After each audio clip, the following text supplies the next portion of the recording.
Assalamu alaikum. Hello viewers. It is to talk on new liberalism.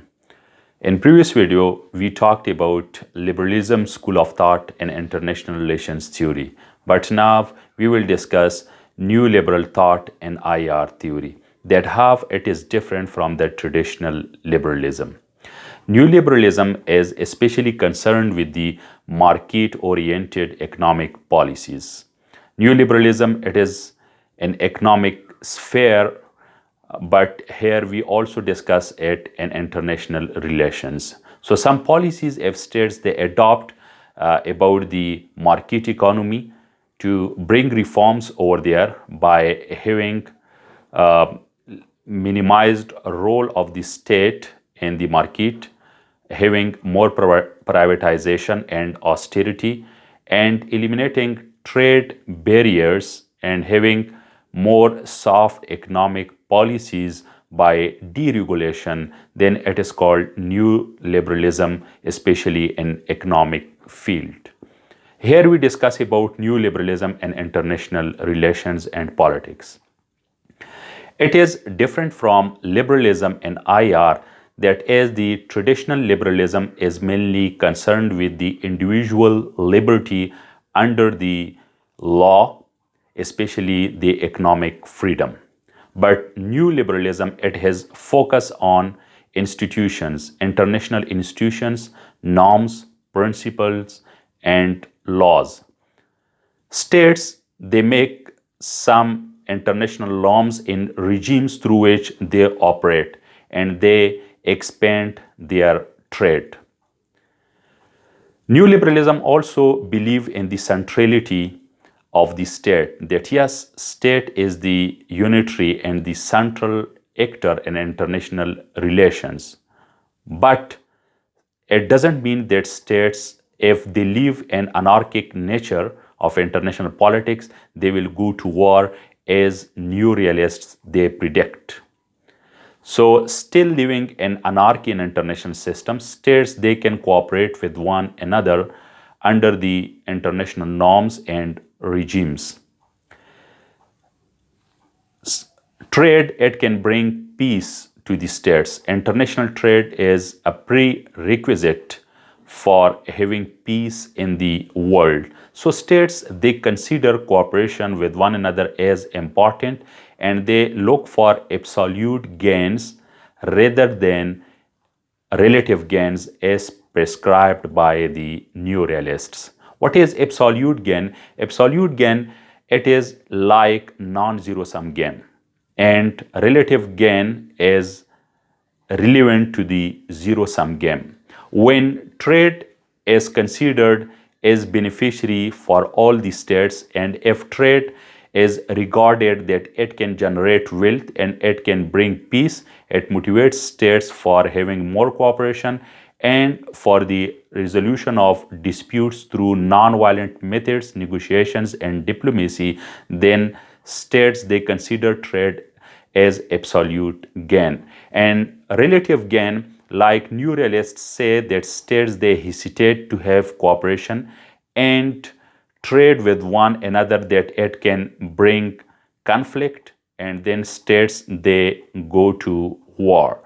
So same also is the situation with globalization, that half globalization, it has got momentum and it is moving with fast speed among the states. If we see practically the state policies, so in the United States, the Ronald Reagan economic policies, in Great Britain, the Margaret Thatcher's policies, in New Zealand, the David Lynch policies, in Chile, South American country, the Augusto Pinochet policies. These were the leaders who introduced some market-oriented economic reforms and packages. So their policies, they are regarded as new liberal policies. Also, there was a momentum. If we see in the last 3 and 4 decades, new liberalism has been accelerated. Since the era of 1970s and 1980s, there is a competition, theoretically talking, in an academic field of international relations the discussion is going on between new realists and new liberals. They are posing challenges to one another and having critique on each other's arguments. Especially if we see in today's world, Joseph S. Nye, Robert O. Cohen, and Stephen D. Krasner, they are regarded as the main founders and scholars of New Liberalism theory and international relations. Particularly after the writing of Robert O. Cohen's book After Hegemony, Cooperation and Discord in the World Political Economy. So this debate between new realists and new liberals became more and more. Also, Stephen D. Krasner, he wrote about international regimes. So the international regime theory or the international regime discussion by Stephen D. Krasner is also regarded with a high value. The 1989 Washington Consensus is also was a step towards this new liberalism approach. What was Washington Consensus? That was 10 points economic reforms agenda for the crisis-wrecked developing countries, which was made by the Washington, D.C.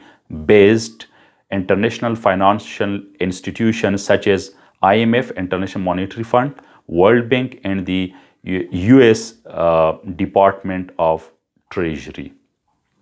This term, Washington Consensus, was first coined by English economist John Williamson in 1989. New liberalism is mainly concerned with liberal institutionalism, that there should be international financial institutions which can regulate trade at a world level, and this trade, it can bring peace to the states. In these institutions, they facilitate the normalization of relations among the states. In this connection, we have also NAFTA, North American Free Trade Agreement, which was signed in 1994. By signing this NAFTA among three countries, the United States of America, Canada, and Mexico, it became one of the largest trading blocs in the world by gross domestic product GDP. And after that, we have seen that many countries in the world, they have signed free trade agreements. Even communist and socialist regimes, they have also signed free trade agreements. And the biggest example, that is People's Republic of China, which is in connection with many countries while dealing with free trade arrangements and free trade agreements. The NAFTA, North American Free Trade Agreement, that was the successor of the already free trade agreement between United States and Canada, that was in 1988. But by signing this NAFTA in 1994, then Mexico was also included. We have also World Trade Organization that is responsible for the regulation of the international trade. And this World Trade Organization was founded in January 1995. World Trade Organization replaced GATT, General Agreement on Tariffs and Trade, which was signed in 1948. So especially World Trade Organization devises policies and pushes the state, motivates the state for more privatization, lesser role of states in economic affairs, and for austerity. Even People's Republic of China, a socialist state, also joined World Trade Organization in 2001. Why? Because China had already reformed its economy after the Deng Xiaoping policies, after the open door policy of China.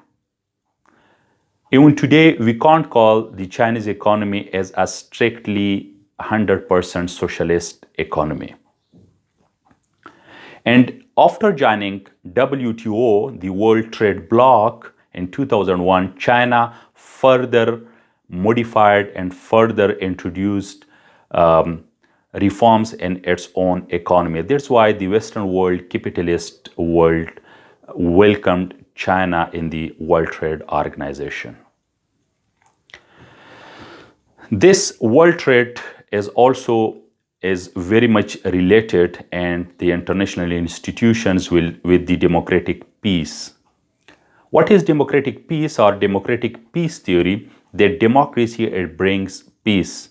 Democracy, it prevails international trade. So there is a connection among the three international institutions: international trade and democracy. If we see in the post-World War II period, and particularly in the post-Cold War period, so there is abundance of international institutions, intergovernmental organizations, non-governmental organizations, international trade agreements, free trade agreements, and also the acceleration of democracy across the globe. Even today, if we see, the entire Europe is democratic. So, according to this democratic peace theory, which was first presented by German political philosopher Immanuel Kant in his 1795 book, Perpetual Peace, a Philosophical Sketch, he said that if there are more and more democracies in the world, there will be more and more peace.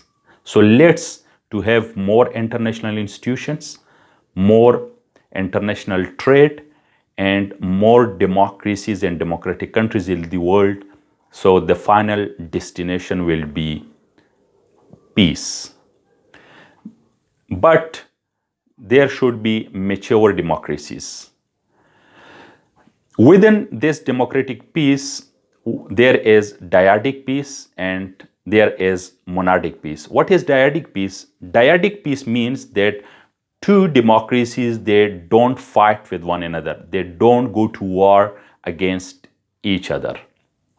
And what is most of the research in international relations in the history, it supports that dyadic peace. And what is monadic peace? Monadic peace is that a democracy doesn't go to war. A democracy doesn't fight against another state, maybe non-democratic state.